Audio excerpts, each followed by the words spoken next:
mistakes is how other people win matches, right? And so if I'm in mount, let's say we just did the body smash, we got ourselves here. If ever they put their arm behind our back, okay, the first thing you're going to do is you're going to cup that shoulder, you're going to shift your weight to the front side of them, and you're going to step this leg up like this, okay? And immediately, what he wants to do is get up onto his elbow, okay? If they do that, we take their head, okay? But to prevent him from doing that, because I don't want him to do that, what I always do immediately is I start smashing on their face, okay? I want to push on the head, elbow or hand, doesn't matter, but just push them so they can't sit up on their elbow too well. And probably the more intelligent thing for them to do would be to put the elbow inside my thigh and start trying to make space. And that's actually what I want him to do. Okay, I want him to do good jiu-jitsu because I've trained myself to work with people who do good jiu-jitsu, and good jiu-jitsu is predictable, and that allows me to execute the sequence that I'm trying to do. It's actually the unpredictable beginners that are the most difficult to deal with because they're unpredictable, and you cannot set traps. Right? They don't react to the way we want them to react. I want him to put his elbow inside, and immediately what I'm going to do is I collapse my foot and sit on him like S-mount.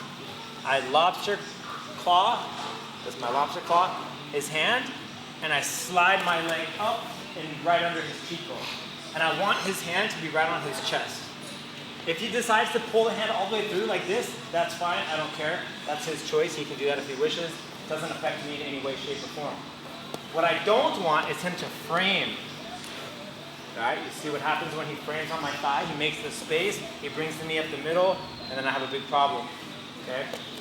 So what I want immediately is to grab the lobster claw, twist it, and then punch his hand into his chest, slide my leg up, and now squeeze my legs tightly enough that he cannot use his forearm to open the space in my thigh. So I'm sitting on him like an S-mount.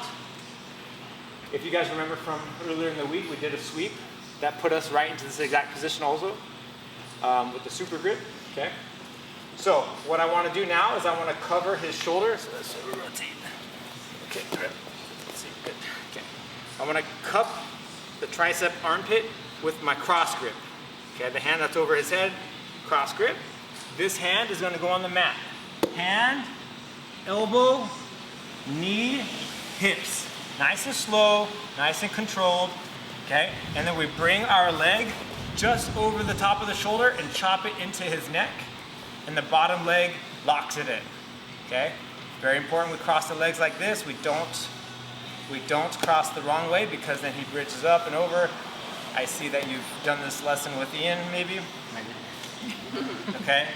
The most important detail about this technique is the space between the hips and the armpit, okay? So we need to use the legs to pull with our hamstrings and push off the mat with your elbow and get as tight to his armpit as possible so that his tricep is in line with his ear, okay? The higher the better. If you can get it above his ear, the better. But if we're down here like this, this is very flexible, okay? So I want to pull with my hamstrings, and adjust your elbow. Your elbow isn't stuck on the mat. We can hop forward, right, and lean forward, and that's a good thing to do, okay? So, once we are ready to finish, I call this the fist on the wrist. You don't have to do it, it's not a requirement, but it definitely keeps the elbow bent at 90 degrees. That keeps the shoulder lock available, right?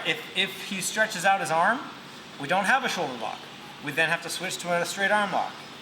Okay, so I go fist on the wrist, but sometimes I don't. Sometimes I leave it like this so that he can stretch out his arm, and then I just go ahead and attack the straight arm lock. And so you can choose how you wish to attack. Fist on the wrist is nice. Open the bottom knee, and keep your knee bent at 90 degrees. So my thigh is right under his elbow, toes up, and this leg goes down. I won't do it to him because he is already about to tap. So I want to bring this leg down on his face and then bring this one up, and that will be the end of his shoulder, okay? You can try to do it from here, but it's not going to work. The problem is, this is a very safe place. he can't really go anywhere. The only way he's getting out of this position is if he pulls that leg off the shoulder and puts it inside his guard and starts walking his back up. If someone does that, if they're pulling off this leg, if they get that leg off that shoulder, it is imperative that we bring this leg up and over their face. It's very important. This is how we prevent him from escaping. He can now have my leg in his guard. I don't care, because he cannot sit up and he cannot walk himself up and over. He has to remove this leg off his neck. And as he does touch my foot like that, I will then release my leg and hug his head. And now look, because I have, you all right? Yeah, she's all right. You got it. Because my arm is going over the top of my ankle, he can try to push the leg off his face. It doesn't go anywhere, it's locked in place. If we were to reach under, that would be a mistake. He could very easily clear the leg, okay? So when you land here, I would like you guys to do both submissions. Okay, we're strapped on time, so we're gonna do 2 with 2 and 1. We attack the shoulder lock here, and then he pulls the leg off his shoulder. I bring my leg over his face. I will put my foot inside his guard. I actually kind of like it in there. That way I can kind of manipulate his hips, right? He's holding onto my foot and I can extend and retract my leg and turn his hips. When he grabs my foot, I grab the back of his head, okay? You can grab the ear, but I like to go a little bit deeper and get the back of his head, okay? Make sure we reach over the ankle. And then from here, we can lock our hands together like an S grip and we just kind of pull their head into our shin, make them eat the ankle. Okay?